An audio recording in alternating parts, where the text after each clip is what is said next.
नमस्कार. आपण बनवणार आहोत पनीर बॉल.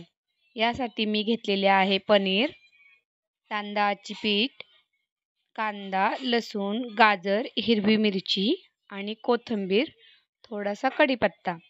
आता हे सर्व जिन्नस आपल्याला व्यवस्थित बारीक करून घ्यायचे आहे. अद्रक लसूणची पेस्ट करायची आहे. कांदा किसणीने किसून घ्यायचा आहे. गाजर किसणीने किसून घ्यायचे.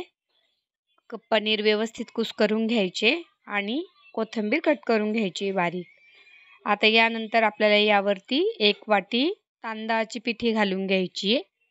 त्यानंतर चवीपुरते मीठ आणि 2 चमचे रवा घालून घ्यायचा आहे. आता हे छान आपल्याला मिक्स करायचे आहे. आता यावरती आपण घालूया मसाले.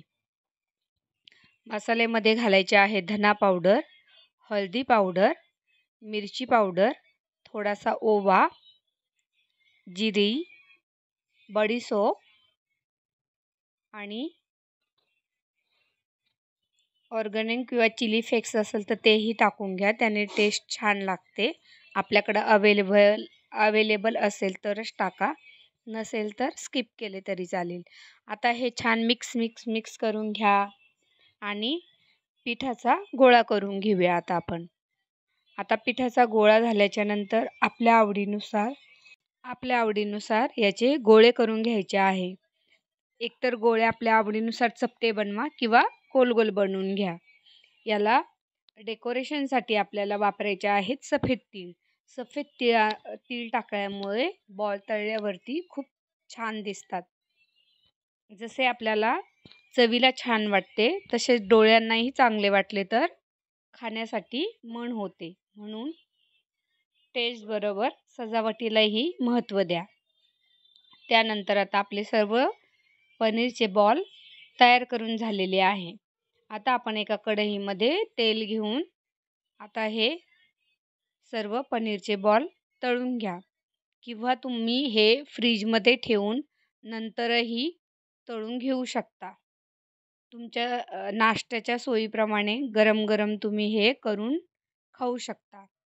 आता आपले हे बॉल आपण तळून घेत आहोत. तळून झाल्यानंतर आपल्याला हे गरमागरम हिरवी चटणी किंवा टोमॅटो सॉस बरोबर आपल्याला खायचे आहेत. तर मी तुम्हाला एक हिरवी चटणीची रेसिपी याबरोबर दाखवत आहे.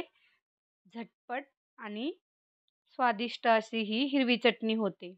यासाठी आपण वापरणार आहोत थोडीशी कोथिंबीर, पुदिना, कढीपत्ता, 2-3 हिरव्या मिरच्या आणि 2-3 लसूण पाकळ्या आणि चवीपुरते मीठ. मिक्सरमध्ये फिरवून ही चटणी खायला रेडी आहे. आता आपण ही चटणी आणि हे पनीरचे बॉल टेस्ट करूया. ही रेसिपी तुम्हाला आवडली तर मला कमेंट करून नक्की सांगा आणि नक्की ट्राय करून पहा. झटपट होणारी, मुलांना आवडणारी छान रेसिपी आहे. लाईक करा.